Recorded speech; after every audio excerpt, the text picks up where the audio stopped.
داره یه سری مشکل کوچیک پیدا میکنه. یکی از کمک فنرهای چرخ اصلیمون کمباد بود. خوشبختانه یه مکانیک پیدا کردیم که بیاد درستش کنه. حالا داریم میریم سمت شهر جکسون هول توی ایالت وایومینگ.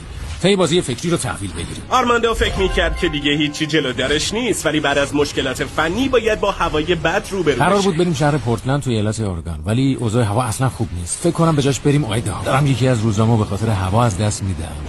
$50,000 به خطر افتاده. دیگه نباید هیچ روزی رو از دست بدم. تنها راهش همین. خب تازه از شهر دریک آیداهو راه افتادیم. حالا داریم میریم پورتلند که بسته بعدی رو تحویل بگیریم. از بین 10 تا آیتم 7 تاشو تو شهرهای مختلف کشور تحویل گرفتم. حالا فقط 3 روز وقت دارم 3 آیتم باقی مونده رو تحویل بگیرم. دیگه هیچ فرصتی برای اشتباه ندارم. عجب منظره‌ای. من برای نگهداری این جت پول لازم دارم. فکر کنم روز 10 بتونم برگردم پیش جیمی. همین الان تو تمپای فلوریدا فرود اومدم. این آخرین آیتممه. یه اسپیکر بلوتوسی. سفارشم تا 15 دقیقه دیگه میرسه. این آخرین آیتمه. این خود $50,000. قربون دستت. 10 آیتم از 10 تا شهر مختلف. آخریش از تمپای فلوریدا. امروز روز 10 و ما داریم برمیگردیم به آشیانمون. تا 10 روز دیگه این جت مال من میشه. خیلی بالا رفیق.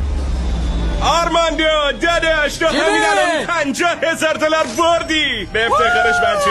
خب چیزایی که گرفتی رو بذار اینجا. بند و بساط کمپینگه. داداش بگو تجهیزات کمپینگ. دوردش که به این رفیقمون $50,000 داد، ولی ما قراره به زودی تو سایت وست مدیا یه قرعه کشی خفن برگزار کنیم و شما هم میتونید کلی جایزه ببرید. البته این QR کد مال دوردش، مال سایت وست مدیا نیست. گوش به زنگ باشید و تو کانال تلگراممون عضو بشید تا اخبار و اطلاع رسانی‌ها رو بفهمید. اینا بی خیال برید کانال تلگرامو دریافت. خب برگشتیم اینجا. شما قراره تو روز 100 این هواپیما و یه عالمه پول و کلی خرت و پرت و اینجور چیزا ببری، ولی همزمان واسه اینکه به اندازه کافی پول داشته باشی تا هر جا بخوای با این جت بری، من یه چالش دیگه بهت پیشنهاد میکنم.